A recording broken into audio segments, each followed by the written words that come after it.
दोस्तों, इस वक्त पूरी दुनिया एक भारी मुसीबत का सामना कर रही है और हम सब इससे पूरी तरह से घिर चुके हैं।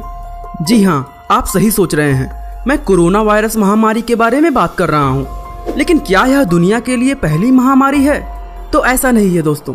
अगर हम इतिहास उठाकर देखें तो पता चलता है कि कोरोना वायरस से भी भीषण महामारियां लोगों ने झेल रखी हैं और यह इतनी भयानक रही हैं कि इनमें मरने वाले लोगों की संख्या को भी नहीं गिना जा सका है। दोस्तों, मैं आपको बता दूं कि जब कोई बीमारी एक बहुत बड़े एरिया में फैल जाती है तो उसे महामारी कहा जाता है। और आज के इस वीडियो में हम ऐसे ही 10 महामारियों को देखेंगे जिनकी वजह से मानव जाति का बहुत बड़ा तबाही हुआ है।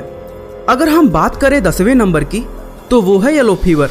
यह बीमारी आज के समय में बहुत ही कम है, लेकिन सन 1600 से लेकर सन 1900 तक यह दुनिया की सबसे डरावनी बीमारी हुआ करती थी। दोस्तों, ये बीमारी भी वायरस की वजह से होती है और मच्छरों के काटने से फैलती है। इस बीमारी में तेज सरदर्द, बुखार और मसल्स में बहुत ही ज्यादा पेन होता है और इसे सह पाना मरीज के लिए भारी पड़ जाता है। जॉन्डाइस भी इसी बीमारी का एक लक्षण है, जिससे शरीर पीला पड़ जाता है और इसलिए इस बीमारी का नाम येलो फीवर है। दोस्तों, इस बीमारी से 8 से 10 दिन के अंदर ही मृत्यु हो जाती है। 1694 से 1855 तक यह बीमारी यूएसए के बॉस्टन, फिलाडेल्फिया और नॉर्फोक क्षेत्र में आग की तरह फैल गई और बहुत से लोगों की जान ले ली। इसके बाद 1878 में एक बार फिर इस बीमारी ने 1,20,000 लोगों को अपनी चपेट में ले लिया और इसमें से फिर से 20,000 लोग मारे गए थे। तभी वैज्ञानिकों ने इस बीमारी का एक वैक्सीन खोज लिया, लेकिन आज भी अफ्रीका के कुछ देशों में इसका थोड़ा बहुत अटैक होता रहता है। दोस्तों, नंबर 9 पर है जापानी स्मॉल पॉक्स। स्मॉल पॉक्स यानी चेचक। इस बीमारी का कारण है वेरियोला नाम का वायरस। इस बीमारी में बुखार और उल्टी के साथ साथ पूरे शरीर में लाल चकत्ते पड़ जाते हैं। साथ ही इसमें जीभ और गले में भयंकर छाले भी पड़ जाते हैं। दोस्तों, इस बीमारी का मृत्यु दर लगभग 30% था, यानी 100 मरीजों में से 30 लोग मर जाते थे। सन 735 में इस बीमारी ने जापान के कायुशा क्षेत्र में भयानक रूप ले लिया और 2 वर्षों के अंदर ही 10 लाख लोगों की मृत्यु हो गई। इस बीमारी का जापानी लोगों के दिमाग पर एक गहरा असर पड़ा और आज भी वह लोग इस बीमारी को भगवान का श्राप मानते हैं। नंबर 8 पर है हांगकांग फ्लू। दोस्तों, हांगकांग फ्लू बीमारी H3N2 वायरस से होती है। यह रोग भी एक तरह का इन्फ्लुएंजा ही है, जिससे खांसी, जुकाम और हल्के बुखार आ जाते हैं। लेकिन सन 1968 से सन 1970 तक इसकी वजह से हांगकांग में लगभग 40 लाख लोग मारे गए। बाद में वैज्ञानिकों ने पाया कि दरअसल H3N2 वायरस पहले तो एक सामान्य वायरस था, लेकिन बाद में उसने अपने जीन्स में बदलाव लाकर लोगों पर अटैक किया। विज्ञान की भाषा में इस तरह के बदलाव को म्यूटेशन कहते हैं। अगर हम बात करें नंबर 7 की तो वो है एंटोनिन प्लेग। दोस्तों, हम इस वीडियो में आगे बढ़ें उससे पहले माई 11 सर्कल ऐप के बारे में जान लेते हैं, जहां आप अपने फेवरेट गेम क्रिकेट के जरिए पैसे भी कमा सकते हैं। इस ऐप पर आप सौरव गांगुली, वाटसन और राशिद खान जैसे चैंपियन के साथ भी खेल सकते हैं। दरअसल फैंटेसी क्रिकेट खेलना बहुत ही आसान है।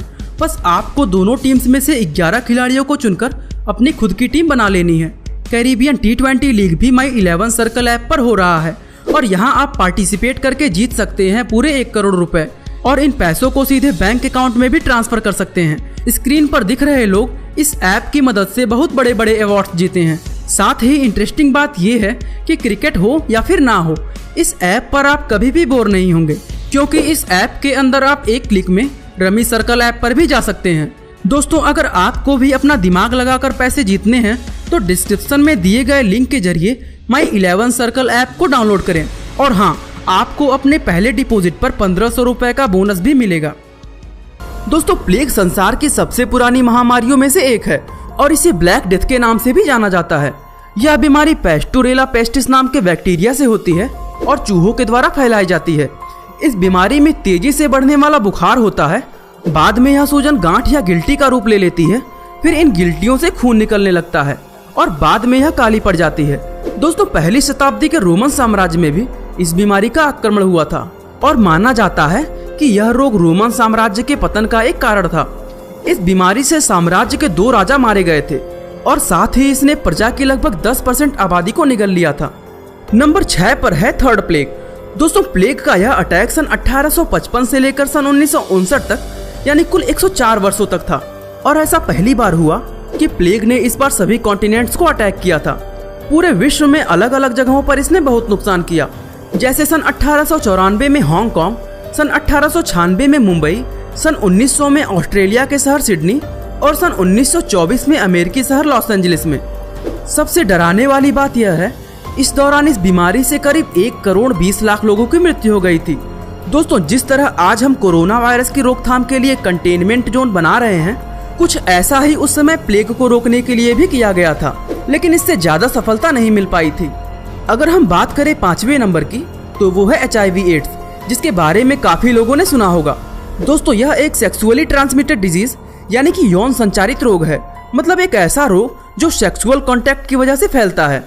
सन 1981 में सबसे पहले इस रोग का पता अमेरिका में चला। यह HIV यानी कि ह्यूमन इम्यूनो डिफिशियंसी वायरस से होता है। सेक्सुअल कांटेक्ट के अलावा यह रोग संक्रमित खून के संपर्क में आने से भी फैलता है। इस बीमारी से मरीज का शरीर इतना कमजोर हो जाता है कि उसे कोई भी और वायरस या बैक्टीरिया आसानी से अटैक कर दे तो शरीर उसे झेल नहीं पाता और अंत में यह रोग मरीज की मौत का कारण बन जाता है। सन 1981 में शुरू हुई यह महामारी आज भी जारी है और आज के समय में लगभग 4 करोड़ लोग इस बीमारी से जूझ रहे हैं। अगर बात करें शुरुआत से लेकर अभी तक, तो करीब 2.5 करोड़ लोगों को इस बीमारी ने मौत की नींद सुलाया है, क्योंकि आज भी इसका कोई इलाज नहीं निकल पाया है। इसलिए इससे बचाव करना ही एकमात्र रास्ता है। नंबर 4 पर है प्लेग ऑफ जस्टिनियन। दोस्तों, बहुत से लोग प्लेग को अभी तक की सबसे ज्यादा भयानक बीमारी मानते हैं और आप भी यह देख सकते हैं कि यह हमारी लिस्ट में तीसरी बार आ रहा है। ये महामारी सन 541 से लेकर 542 तक बाइजेंटाइन एम्पायर में आई थी। इतिहास के आंकड़े कहते हैं कि इससे करीब 4 करोड़ लोगों का अंत हो गया था और यह आंकड़ा उस समय की कुल जनसंख्या का 10% था। नंबर 3 पर है स्पेनिश फ्लू। दोस्तों, पहला विश्व युद्ध के खत्म होने के बाद 1918 में इस बीमारी ने जन्म लिया और युद्ध के नुकसान से उबर रही जनता के ऊपर परेशानियों का पहाड़ टूट पड़ा। ऐसा माना जाता है कि यह बीमारी युद्ध से लौटे हुए सैनिकों से शुरू हुई थी। यह भी एक तरह का इन्फ्लुएंजा ही था, जिसने बच्चों, जवानों और बूढ़ों को बराबरी से प्रभावित किया। बहुत ही कम समय में इस बीमारी ने पूरी दुनिया को अपने आगोश में ले लिया और जाते जाते यह लगभग 5 करोड़ लोगों को खा गई। अगर हम बात करें दूसरे नंबर की, तो वो है स्मॉल पॉक्स। दोस्तों, 7वीं शताब्दी में जापान में फैलने के बाद इस बीमारी ने 1520 में एक बार फिर अपना कहर ढाया और इस बार इसने मैक्सिको में भारी तबाही मचा दिया। उस समय के मैक्सिको में टेनॉक्टिटलन एम्पायर हुआ करता था और दोस्तों, कहा जाता है कि इस साम्राज्य का प्रत्येक व्यक्ति इसी बीमारी से मरा था।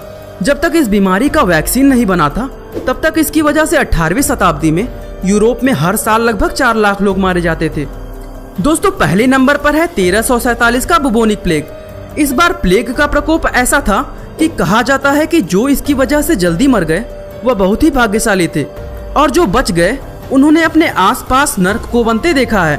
दोस्तों, लोगों के सड़े हुए शरीर आखिर कौन ही देखना चाहेगा। इस बार प्लेग ने यूरोप की लगभग 1/3 जनता का खात्मा कर दिया था। वहीं कुछ लोग तो इस आंकड़े को और भी ज्यादा बताते हैं। ये महामारी 4 वर्षों तक रही। इस बीमारी की वजह से केवल लंदन शहर में कुल 1 लाख लोग मारे गए थे। दोस्तों, इस समय की कोरोना महामारी से मरने वाले लोगों की संख्या भी 8 लाख के करीब पहुंच चुकी है, जिसने पूरी दुनिया पर मानो ब्रेक लगा दिया है। इसलिए मैं यही कहूंगा कि सावधान रहें, हाथ धोते रहें, मास्क का प्रयोग करें और भीड़ भाड़ में जाने से बचें। बाकी दोस्तों, आज के लिए बस इतना ही। उम्मीद है आपको यह वीडियो काफी पसंद आई होगी और ऐसे ही इंटरेस्टिंग वीडियोस को लगातार देखने के लिए हमारे चैनल को लाइक, शेयर और सब्सक्राइब करना बिल्कुल ना भूलें। आपका बहुमूल्य समय देने के लिए बहुत बहुत धन्यवाद।